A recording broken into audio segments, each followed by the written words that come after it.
Many would agree with the fact that our country as a whole has grown to be more diverse than it ever has been before.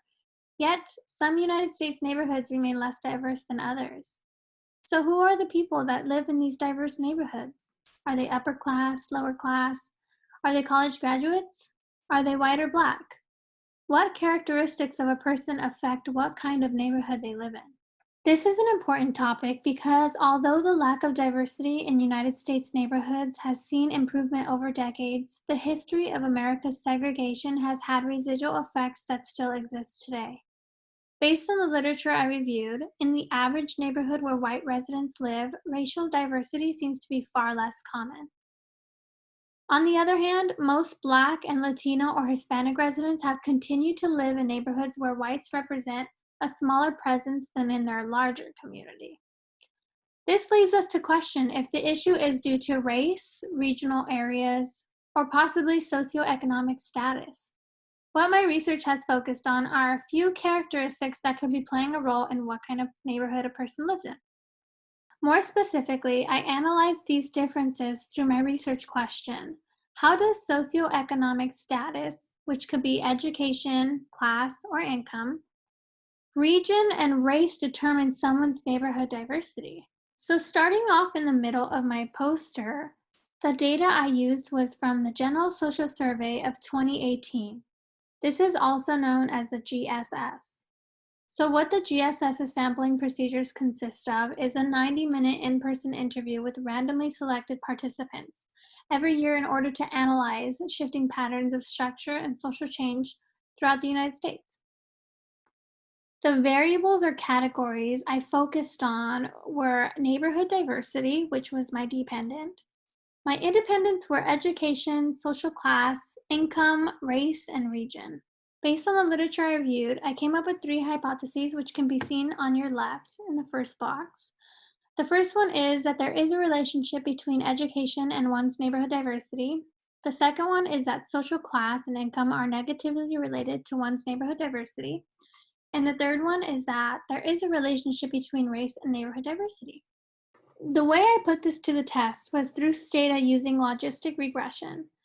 The overall results of my research is that my findings did coordinate with the literature I reviewed, but only for race, therefore confirming my hypothesis that there is a relationship between race and neighborhood diversity.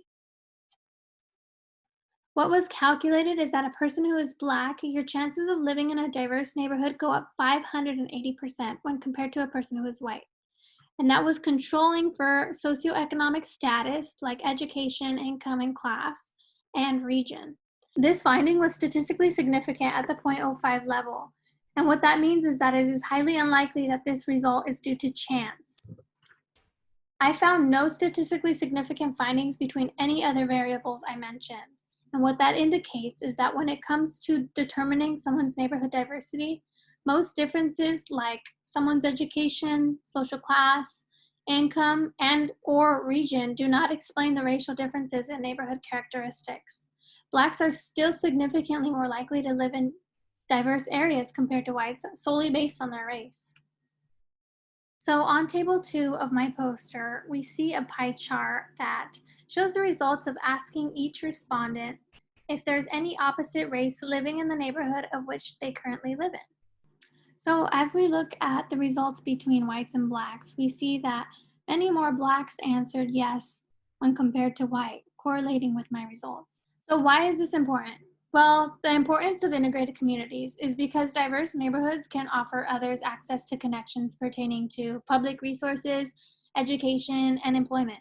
Segregation can affect many aspects of one's life and is more likely to have profound consequences for people of color.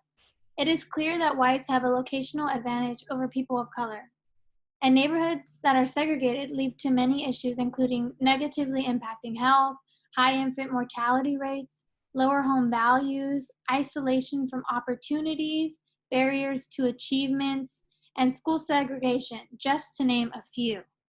Collectively, the consequence of neighborhoods remaining less diverse than others causes unequal socioeconomic outcomes.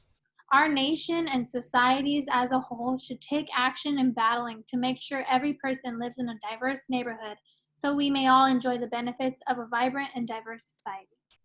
If you have any questions regarding this research, feel free to hashtag COSS diversity or Fresno State diversity on Twitter, Instagram, or Facebook.